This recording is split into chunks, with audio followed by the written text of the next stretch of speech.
Greetings all, this is Sarabjit Sidhu. I am having more than 12 years of experience in clinical research, and I authored 2 books, one in medical writing, one in general on clinical research. You can find a link in the description. In today's video, we are talking around what is serious adverse event, right. So, we will be talking about serious adverse event, but before we need to understand what is adverse event, or you say that AEs, right. Adverse events are any undesirable experience which is associated with your medical product, and it may be your what you say that drug, or it may be your device, or it may be your vaccine, anything, you know. So, what do you mean by undesirable? Basically any unwanted experience. So, medicine is meant to cure, right, but sometimes side effects happen, like there may be headache, there may be nausea, maybe something else which we were not expecting, right. So, unwanted experience are adverse events. So, if you add plus serious, you know, so adverse event plus serious, it will become serious adverse event, you know.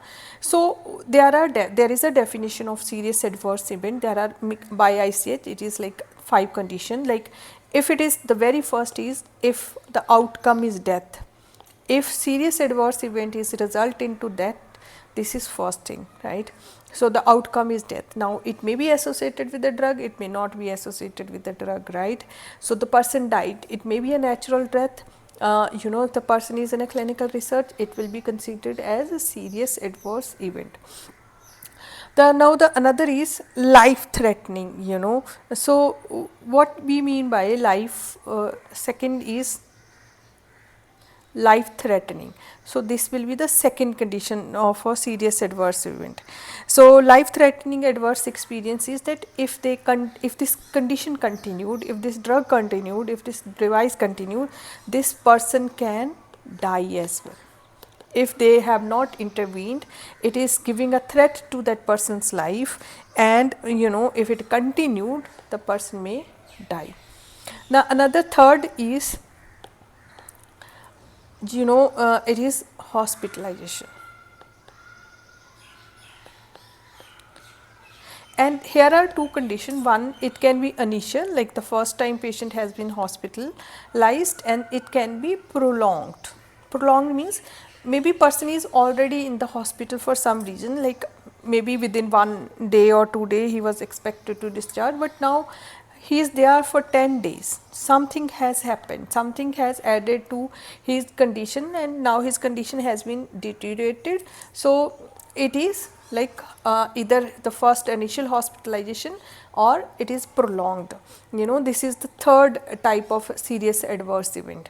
Now, here the hours of hospitalization matter, like generally in normal cases 24 hours of hospitalization is considered hospitalization, but in some protocols, like if it is, you know, say critical condition, or the trial is on a pediatric population, maybe the hospitalization is not 24 hours, maybe if 6 hours or 8 hours is considered as a hospitalization. So, this clarification you will get in your protocol.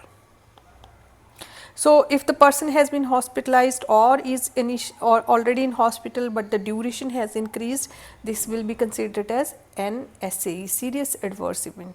Now, another fourth is disability.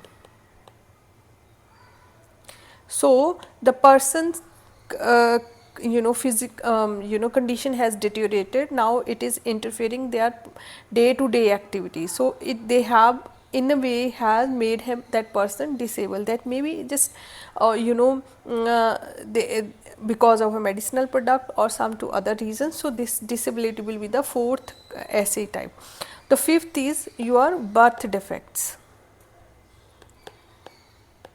So, this is the reason that, you know, if I mean parents has taken some medication and the child the experience some birth defect or congenital effects, right, then it will be considered as an SAE. This is the reason that now if you see most of the clinical trial, you know, when you go through their eligibility criteria, when you go through their eligibility criteria, there will be exclusion criteria, like who can't participate, that expecting mothers or expecting if you are planning a baby, they upfrontly tell you that that you should stop taking a participation in a clinical trial. The biggest reason is this, this is we have learned from a thalidomide tragedy.